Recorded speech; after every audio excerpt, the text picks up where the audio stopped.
This week, President Trump secured another big win for American workers and businesses.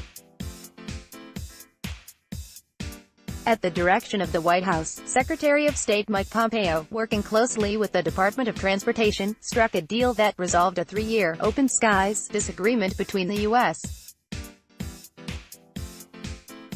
and the United Arab Emirates over the UAE's unfair subsidization of its two major airlines, Etihad Airways and Emirates Airline. The U.S. has signed open skies civil aviation agreements with about 125 countries, including the UAE and Qatar, which are intended to facilitate the growth of an efficient, market-based international aviation system.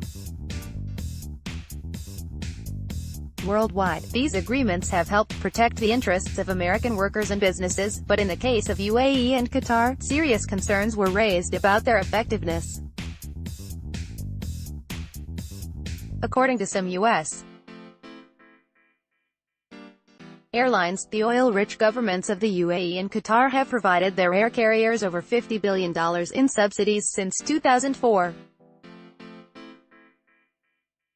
These American carriers have asserted that the subsidy enabled dumping of airline capacity by the Gulf carriers into the U.S. market has nearly eliminated U.S. airline service to the Middle East and India. For every long-haul route foregone by U.S. carriers, more than 1,500 American jobs are lost, they estimate. The result of this unfair competition, these U.S. airlines allege, is that Emirates, Etihad, and Qatar Airways have become among the fastest-growing carriers in the world. The UAE's Dubai airport is now one of the world's busiest. What these U.S. carriers have been arguing is simple: their pilots, flight attendants, machinists, and other working men and women flying our open skies cannot compete with state-owned airlines operating outside the free and fair marketplace envisioned by the Open Skies framework.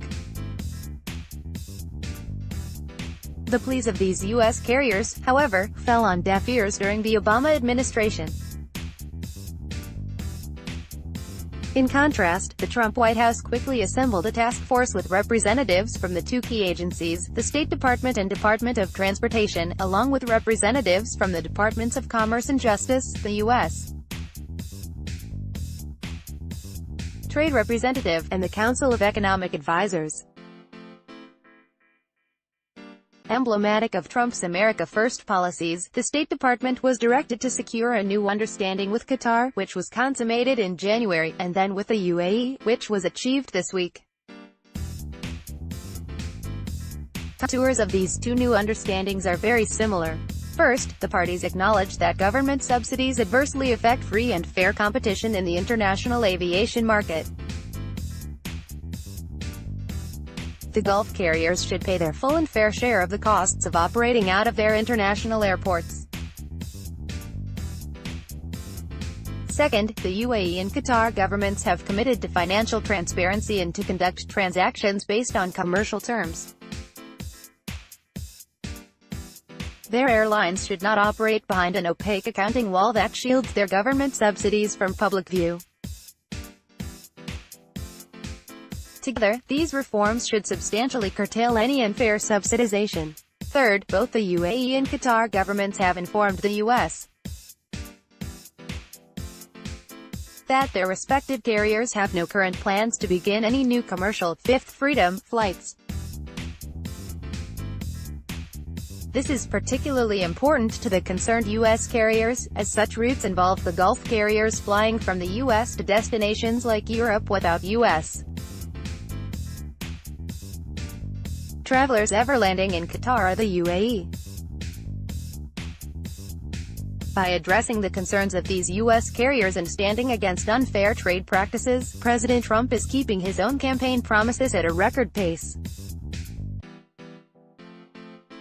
He has slashed the corporate tax rate, eliminated scores of unnecessary regulations, unleashed our coal and petroleum resources, and withdrawn from bad deals ranging from the Paris Climate Accord and Trans-Pacific Partnership to the Iran nuclear fiasco. He has taken action to address threats to our national security by imposing tariffs on aluminum and steel and negotiating means to address those threats with various countries. He has also taken action to address injurious imports of solar cell and modules and washing machines, thereby stimulating significant new investment on U.S. soil. He has successfully renegotiated the deeply flawed South Korea trade pact.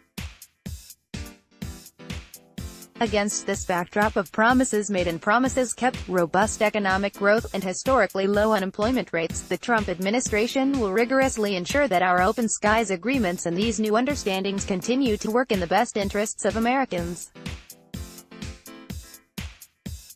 As our president continues to demonstrate, he will never back down when American jobs are at stake and American companies are at risk. Peter Navarro is the director of the National Trade Council.